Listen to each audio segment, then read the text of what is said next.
So welcome to our session, Cut the Crap, about evaluating websites. I'm going to, welcome Norma.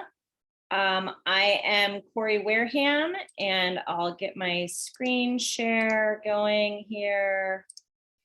So I'm guessing that you've already signed in for the day, but if you have not, then make sure you do.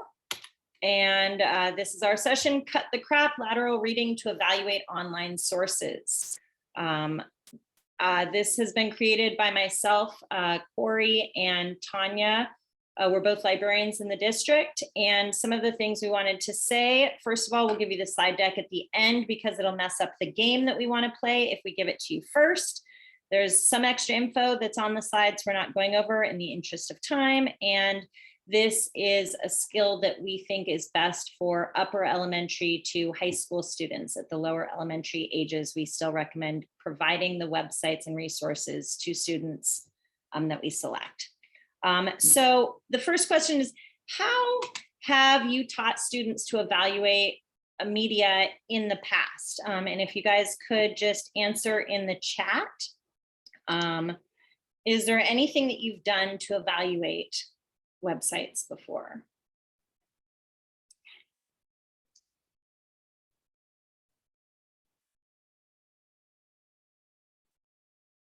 Okay, well, moving on, what we have found is that a lot of people have checked the source. There's ways that we've checked the sources, and we've had ways of teaching them, but those are changing. So the first thing we want to talk about is, what is a reliable source anyway? And a reliable source is accurate, it's factual, it's fair, it represents diverse viewpoints, it is independent, and it's accountable. And so if they make mistakes, they admit to them.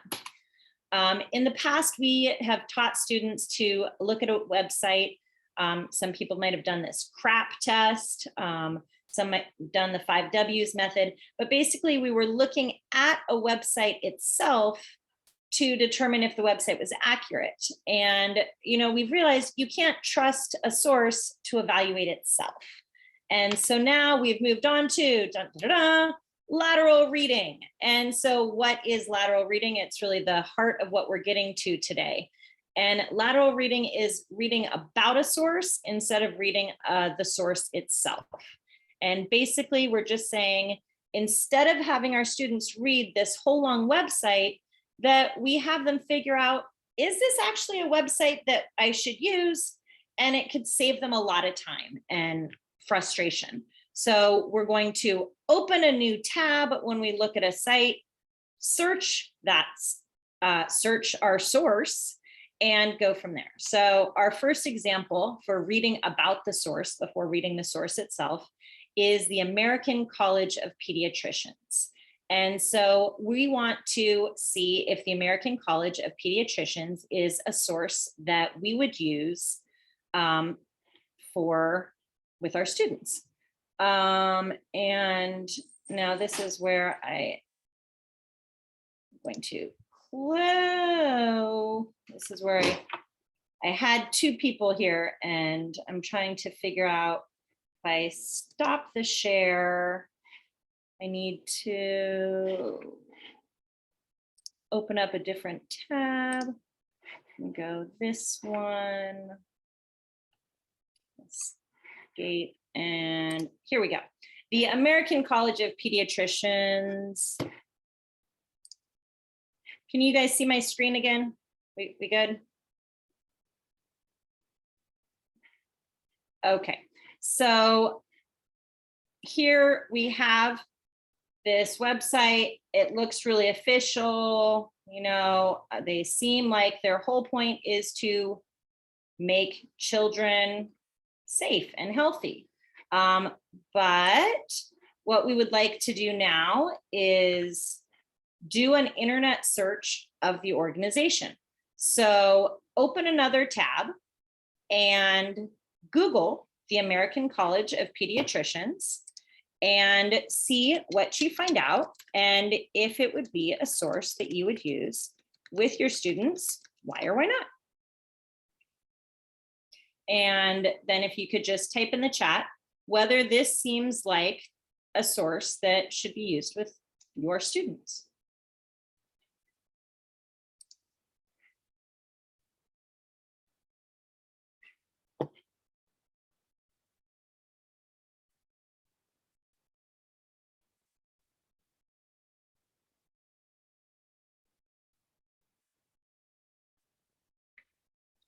So has anybody been able to find the American College of Pediatricians online? When I do a quick search of the American College of Pediatricians,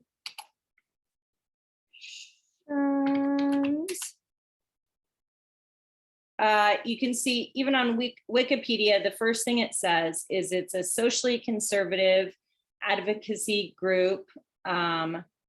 It's a fringe anti-LGBTQ hate group. So you can tell that actually they're a group that supports conversion therapy. It is a very deceptive name. And so this is kind of our point, is that you really need to check out our website before sending a student there. I'm going to play this video, how to use Wikipedia wisely. Actually, I think I've got it already loaded here. Because Wikipedia is actually not the source that it used to be, and it's quite trustworthy with students nowadays. We totally support the use of Many Wikipedia. educators tell students they shouldn't use Wikipedia because it's full of mistakes and anybody can edit a page. If that's the case, then why, in our observations of professional fact checkers, was Wikipedia one of the first sites they often consulted? It's true that there are mistakes in Wikipedia.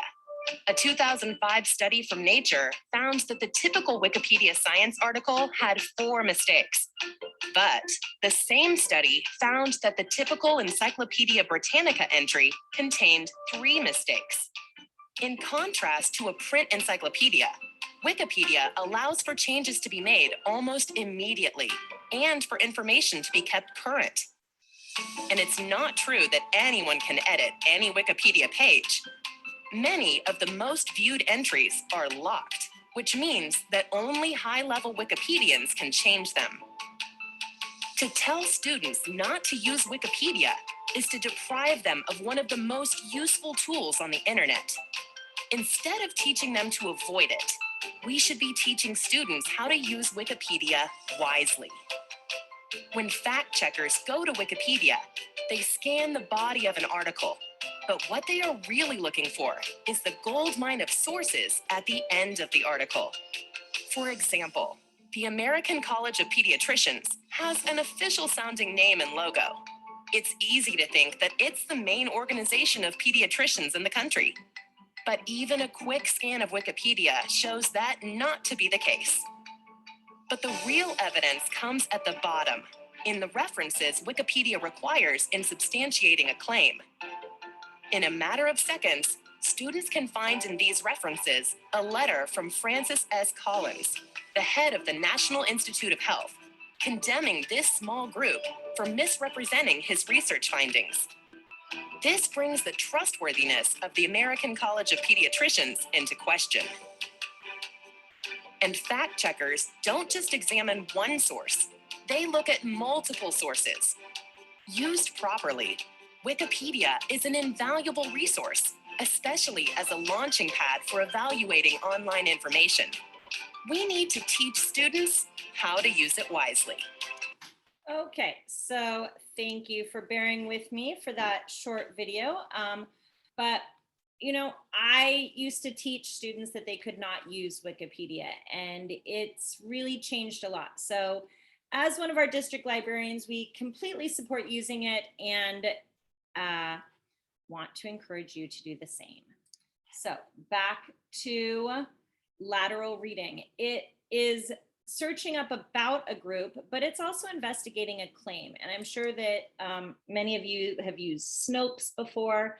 And the purpose of this site is really to remind our students that they already do this. When somebody tells anybody something and you don't quite believe it, I ask my students, well, what do you do to check? And their response is always search it up.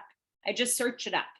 And that's really what we're telling kids to do. That's what lateral reading means. You just search it up, open another tab, do a search and check.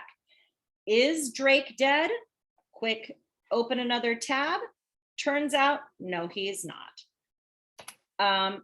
Lateral reading can also work for images. You can do reverse image searches, and there are lots of ways to do reverse image searches. It's become really quite simple. I've got 3 ways highlighted here that you can use it with Google. But I mean, honestly, if you have an image, you can drag and drop it into the Google search bar and do an image search that way. Tin eye is another one. So a lot of the reverse image searching, I was a little intimidated by it at first, but most of them involve either a right click with your computer or a drag and drop into a search bar. So it's really easy to take an image and see, where did this come from? How has it been altered? So for lateral reading tips, this is one of those slides that's got more information than I want to talk about, but the point is to remember that we need to teach our students how to open new tabs. We assume that they know all of these skills, but they don't always remember how to open a new tab. What is the purpose of reverse image search? I'm seeing in the chat. So imagine that you see a picture and it is showing something that you don't necessarily believe in the image. Then you can check to see where the image came from originally. So then you can see if it's being misconstrued. You know, with the misinformation nowadays, a lot of times it's nice to see, well, where was this picture originally taken? So that it doesn't change it. You know, if you showed a picture of me at Disneyland today and me at Disneyland and made it seem like it was today, then my principal would say, I thought you were presenting at Digital District Day. So a reverse image search then could prove that actually I was at Disneyland a year ago, and so I'm good to go. I actually was here at work today. Hopefully that answers your question. Reminding students that there's search strategies using our quotations, and also reminding them to practice click restraint. And I'm not going to play this video on the bottom of this, but you will get the slide deck. And it's a great video reminding our students not to just click, that really the whole purpose of this session is to make your students do less work, for them to struggle less. I want them to be able to skim and scan to get a general idea instead of having to read an entire website before they decide that that wasn't good for them. You know, so we know that we're prioritizing the things that are more important with us instead of just clicking on the first thing, because as you all know, the first thing on Google nowadays are ads. And so we want to teach our students not to just click on the ads, but to go down and see which sources are going to work for us. So we have made it through the talking part of this, and we've moved on to our game, Share or Beware. And I think this game is a lot of fun for students and adults alike. I'm going to show you some things on social media, and we're going to decide if this is something you could share with your students. So our first one here is KFC suspends its finger licking good slogan because of coronavirus. So do you think this is true? And for this first one, the things that I would tell students to search would be to look up CTV News, because Canada's news stations aren't familiar to us. So that's one thing. You could use their Twitter logo. You could click on the link. You could Google the caption, sorry, Google the caption. And if you do any of these things, then you will discover that, yes, KFC did suspend their finger licking good slogan because of COVID. So that is a legitimate media source based in Canada, and lateral reading would show you that other people reported the same thing. We're going to go to the next one, and this one I'm going to ask that you do yourselves. So beware or share. Fleas can reach a speed of 99 miles an hour and jump as far as 25 feet. Is this a fact that students should share? And just open other tabs, do some lateral reading and see, does this seem accurate? And please share your response in the chat below.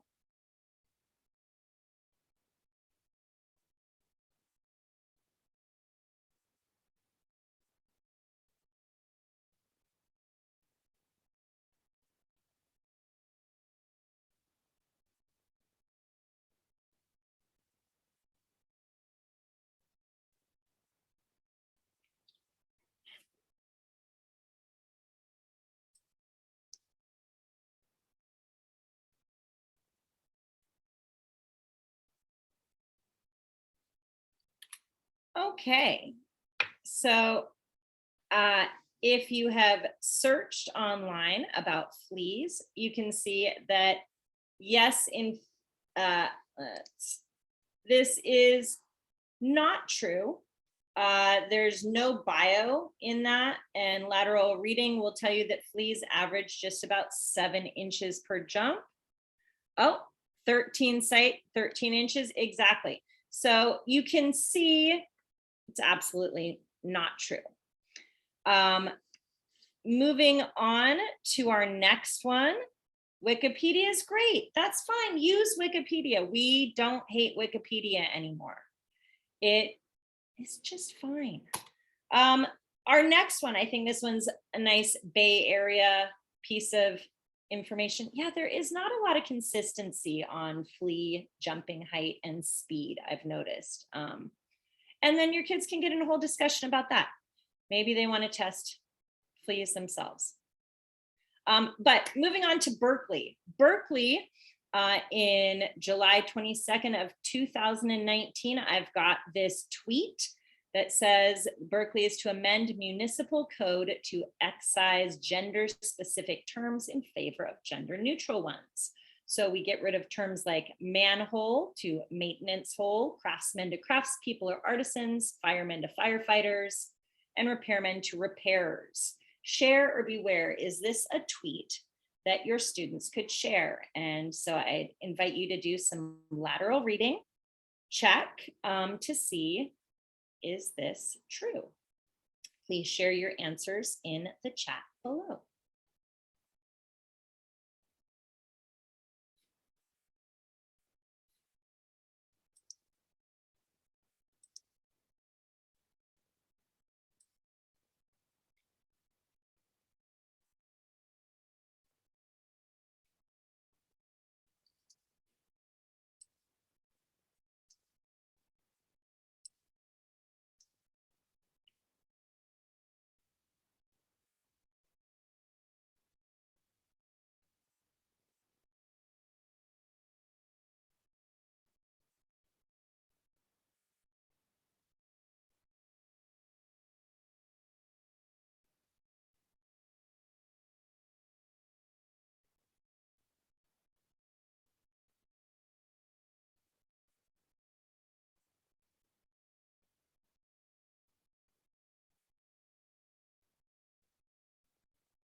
Okay, so a quick check shows that CBS News, ABC News, Fortuna, they're all saying the same thing. And in fact, Linda is correct. This is a trusted fact. Berkeley did amend their municipal codes in 2019. I don't think they realized how many other things they were going to have to be worrying about when 2020 came. But it's wonderful. We no longer have manholes in Berkeley. Moving on to our next piece of random information, Emma Gonzalez rips up the Constitution. And there had been a question about why would I want to do a reverse image search? Well, this is one situation where a reverse image search would be useful. But you don't have the slideshow until after this. And now you can see why I didn't give it to you, because it has all the answers to our game. But as soon as we're done with this game, I can pass that slideshow along. So did Emma Gonzalez rip up the Constitution? Is this an accurate, is this something that should be shared on social media? This one's a little tricky. You could look up Emma Gonzalez rips up the Constitution. You could do a reverse image search. There's a few different ways to go about it.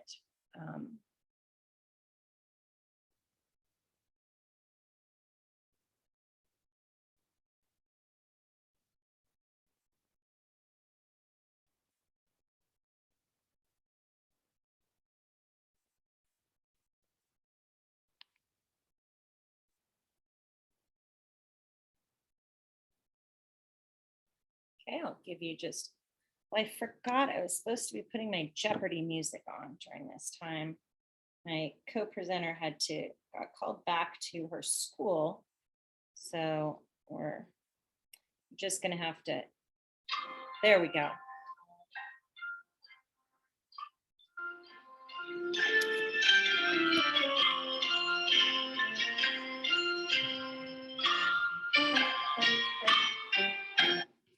Okay, maybe that's just for my own entertainment, but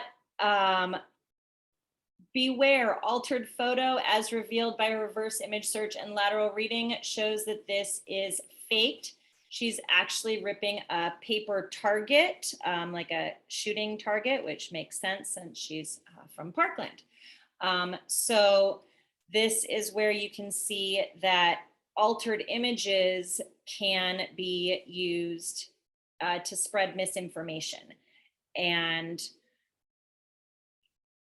I do not know that she changed her name to X, but fascinating. I should update that in my presentation. Thank you for that little tidbit. So this is where we really want to make sure that our high school students and us ourselves are not sharing things that are not true. Next, we have the picture of her actually ripping up the target and the way that the gun rights activists have photoshopped it to make it look like she's ripping up the Constitution. Okay, and I think this is going to be the last one we're going to do here. On that note, the woolly mammoth still roamed the earth while the pyramids were being built.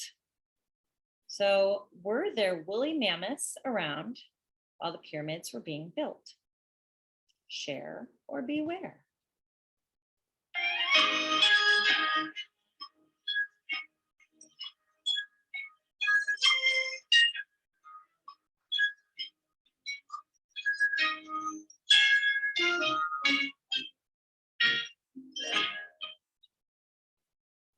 Okay, that was rather quick.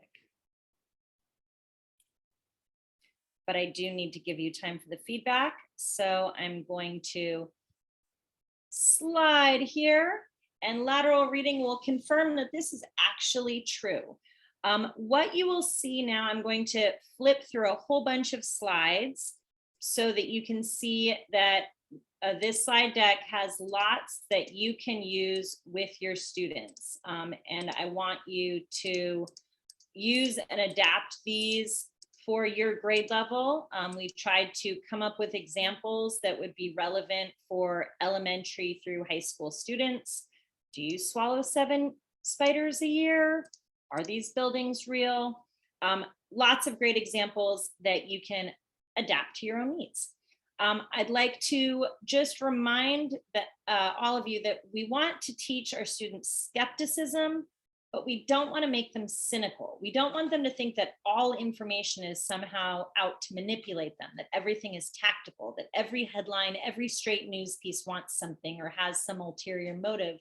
because that's really pushing them into a kind of disempowering cynicism that opens them up to a lot of disinformation and conspiratorial thinking. So we just wanted to remind them that we want them to remind you that we want our students to be skeptical, but not cynical. If you want to get better at teaching lateral reading, I took the course evaluating online sources through KQED. KQED has some incredible sources, great resources, great classes, and they're free for educators, and a lot of self-paced features. So I highly recommend it. And these are the 2 sessions that would really tie in with what we've been teaching today. And Rachel Roberson, she's just incredible. She's doing a session right now, actually. Here we have a media bias chart, just so you can, it's updated every year. This is the 2021 version. But then you can look at your sources or look at the sources that your students are using and see what sort of biases are this source coming in with.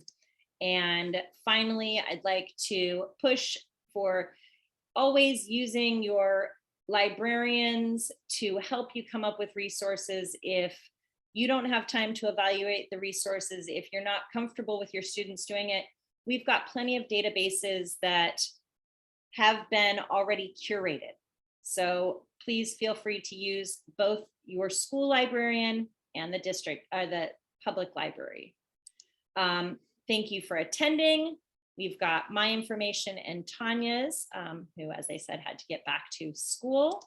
And I think I'm going to, and then that brings us to our feedback screen, which I was told that I needed to give you guys 5 minutes for, but having filled out a few of those feedback screens today, I realized that it's probably not going to take you that much time. Let me stop the share so I can get the link to the slideshow dropped in the chat.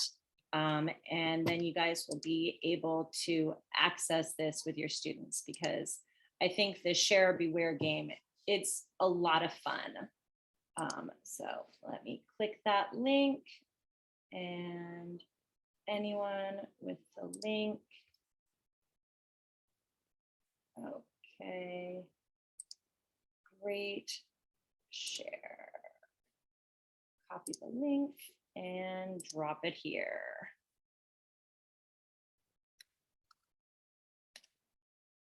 Okay, perfect.